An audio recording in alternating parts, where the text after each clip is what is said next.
Adapun perbedaan antara jin dan manusia terletak pada asal mereka diciptakan. Maka yang perlu dijelaskan di sini adalah perbedaan mengenai asal-usul dari mereka. Mengenai asal-usul manusia, jin, dan lain-lainnya adalah hal gaib. Kita tidak melihatnya. Tapi kita hanya dengar berita, asalnya dari mana. Dari mana kita tahu asal kita dari tanah, kan begitu. Kita dari apa ibu kita, terus ke atas, asal-usul dari tanah. Berita Al-Quran, harus percaya. Mengetahui asal-usul manusia, jin, dan lain-lainnya adalah hal gaib karena menyangkut berita tentang masa lalu yang kita tidak menyaksikannya. Asal-usul manusia. Asal-usul manusia adalah Nabi Adam yang Allah ciptakan dari tanah liat. Lalu diangkat menjadi nabi. Kemudian Allah menciptakan istrinya, yaitu Siti Hawa, dari tulang rusuknya. Makanya kalau suatu ketika ada seorang yang lahir tanpa ayah, Nabi Isa, kenapa harus dituhankan? Kan dia tetap manusia. Alasannya adalah karena tidak berayah. Ini suatu keajaiban. Oh, di sana ada seorang lahir tanpa ibu, Siti Hawa. Bahkan ada lebih dahsyat lagi, Adam tanpa ayah dan ibu. Tapi juga tidak perlu dituhankan. Karena memang makhluk manusia. Adam tanpa ayah dan ibu, Siti Hawa tanpa ibu, Nabi Isa tanpa ayah. Mereka adalah makhluk Allah, semuanya manusia. Manusia. Dari kedua manusia inilah terlahir keturunan manusia sampai hari kiamat kelak.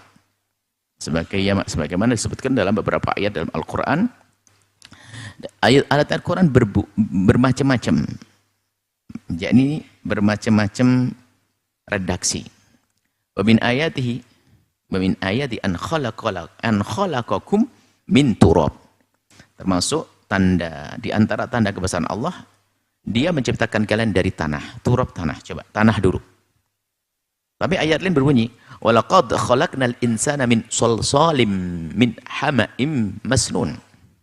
Sungguh kami benar-benar telah menciptakan manusia dari tanah liat kering, dari lumpur hitam yang dibentuk. Duh, ini tanah. Turab kok menjadi sol-sol. Ada lagi ayat berbunyi, wa inna khalaqnakum min tinin lazib. Sungguh kami telah menciptakan bapak mereka, Nabi Adam, dari tanah liat. Kemudian tanah liat, tadi tanah biasa, tanah liat. Khalaqal insana min salsalin kal fakhar. Lagi bunyi, Allah menciptakan manusia dari tanah kering seperti tembikar, membentuk sudah. Ada keras, kering keras. Nah, perbedaan penyebutan asal-usul manusia di atas bukan bertentangan. Justru penggambaran tentang fase-fase penciptaan manusia. Diawali dari tanah, kemudian dibentuk menjadi tanah liat yang lembut, kemudian tanah liat yang lembut mengeras dan membentuk, lalu ditiupkan ruh. Jadi proses pembuatan manusia Nabi Adam itu kalau pengen lihat proses kembalinya manusia lagi di saat menjadi debu. Coba saja, dari penciptaan Nabi Adam kan dari tanah, kemudian ke tanah liat, kemudian mengeras, kemudian ditiupkan ruh. Balik kehidupan kita. Waktu kita begini ini, kalau mati, lalu kita mulai, kan dari bentuk yang keras semacam ini, ada bentuknya. Kemudian lihat prosesnya apa. Maka nggak perlu sombong, kita akan jadi bangkai. Kemudian kita akan melembut, kemudian bercampur dengan semacam air begitu, sehingga membentuk seperti tanah liat. Setelah tanah liat melebur menjadi tanah. Itu. Jadi proses pembuatan manusia seperti proses kita menjadi debu, bolak-baliknya. Dan disebutkan semua proses dalam Al-Quran, maka itu bukan sebuah pertentangan. Kemudian ini diawali nih. Artinya perbedaan penyebutan asal-usul manusia dari ayat tersebut tidaklah saling bertentangan pun, semuanya adalah tanah pada akhirnya. Hanya tanah yang mengering, tanah liat, tanah dibentuk mengeras, tanah yang ditiup ruh, setelah itu jadi manusia. Asal-usul jin. Memang ini ada dari kaum-kaum di luar Islam yang mengkritiki Al-Quran kok pelin-pelan. Katanya, nah ini, manusia dibuat dari tanah. Kenapa disebut ayat berbeda? Ya, mereka tidak merenungi penciptaan. So, melihat kalau mayat meninggal akan bentuk seperti itu. Coba saja, seandainya ada mayat tidak dikubur, kelihatan begitu, lihat, dia dibentuk manusia seutuhnya begini. Kemudian akan melepuh begitu. Kemudian akan mencair, menjadi kayak tanah liat. Kalau disentuh ya kayak tanah liat, melenyek begitu. Nah, itu manusia. Setelah itu akan mengering, runtuh, mengering, lihat, bercampur dengan tanah, sudah tidak ada lagi bekasnya. Persis dengan tanah. Sehingga kalau kita cari mayat-mayat sudah nggak ada, kan telah menjadi tanah. Ya, seperti itu. Asal usul jin dari api, seperti disebutkan dalam Al-Quran surat Ar-Rahman ayat 15. Wa khalaqal janna min marijim min nar. Dia telah, Allah menciptakan jin dari nyala api yang berkobar.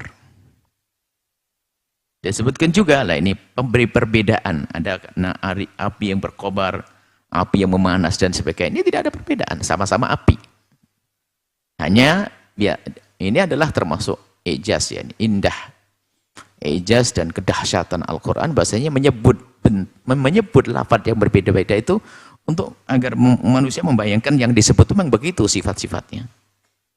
Wal janna khalaqnahu min qablu min naris samum. Sebelumnya kami telah menciptakan jin, sebelum Nabi Adam diciptakan jin diciptakan dari api yang sangat panas.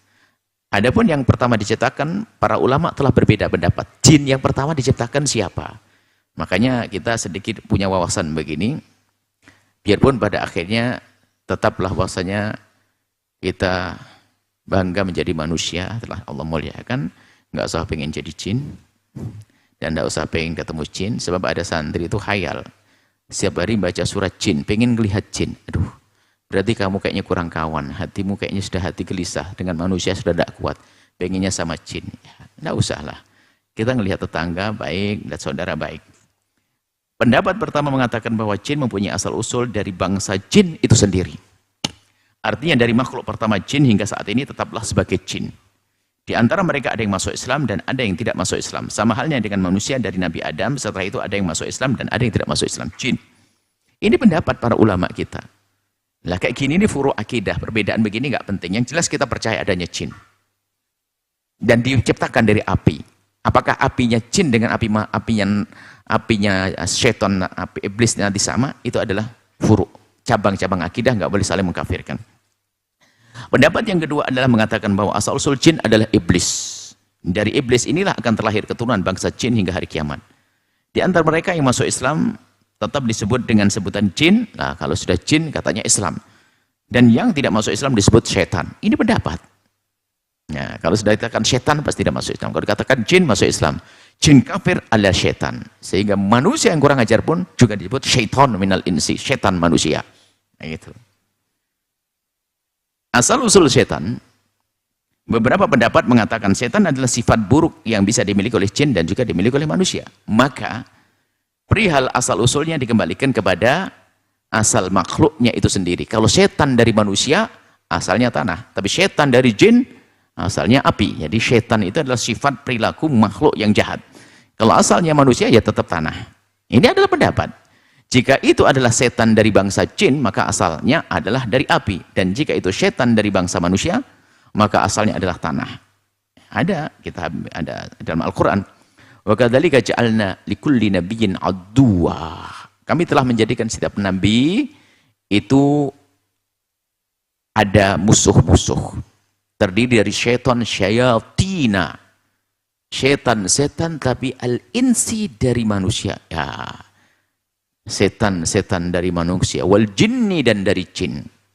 Berarti ada isyarat di situ. Maka ulama dia mengatakan begini, isyarat bahwasanya ada setan dari bangsa jin, setan dari bangsa manusia. Yuhi ba'duhum ila ba'din. Semuanya saling membisikkan kepada yang lainnya. Perkataan ini biar indah untuk menipu. Jadi namanya setan membisikkan untuk nipu. Jadi manusia yang suka membisikkan keburukan kepada yang lainnya, langsung dia jadi syaitan.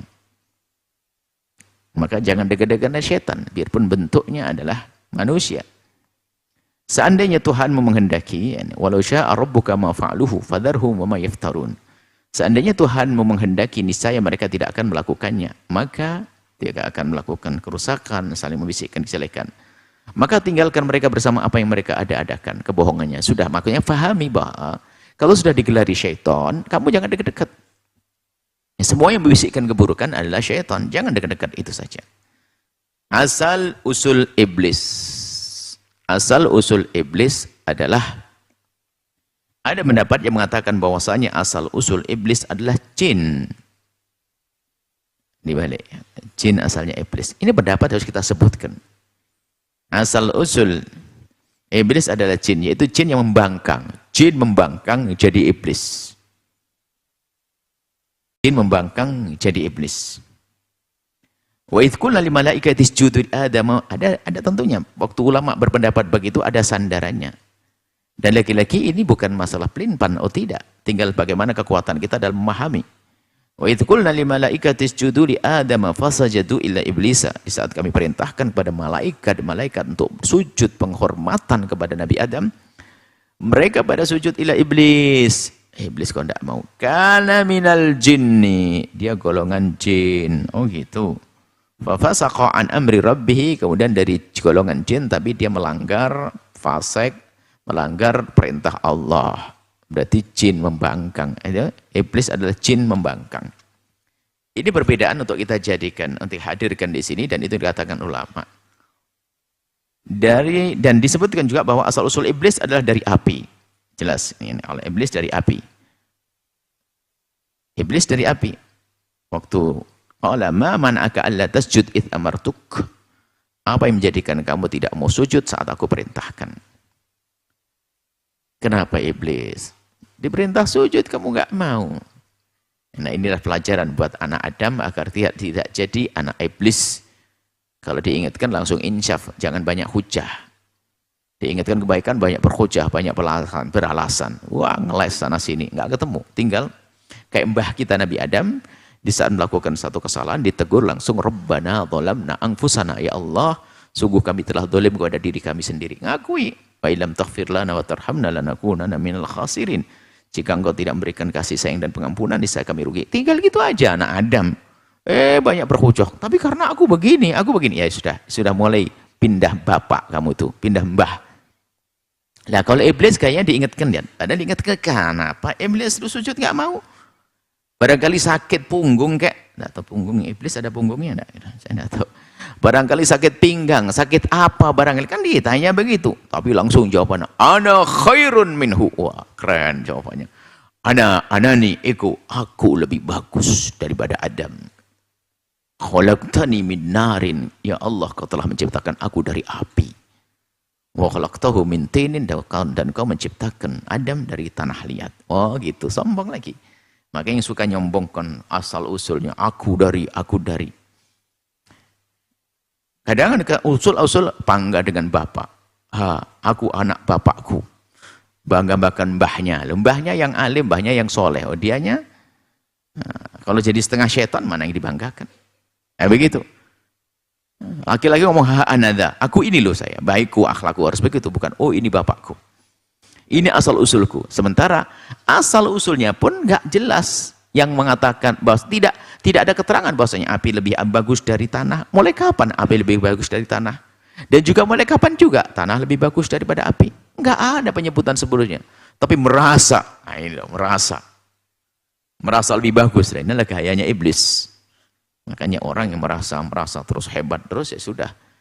Kayaknya dia adalah ya sudah. Biarpun bapaknya Adam, kayaknya dia lebih senang kepada ngikut mbah iblis, bukan mbah Adam. Gitu. Keterangan dari uraian di atas bisa disimpulkan bahwa ada jin, setan dan iblis. Asal usul manusia adalah tanah. Asal usul jin adalah api. Asal usul iblis adalah api. Asal usul setan adalah api.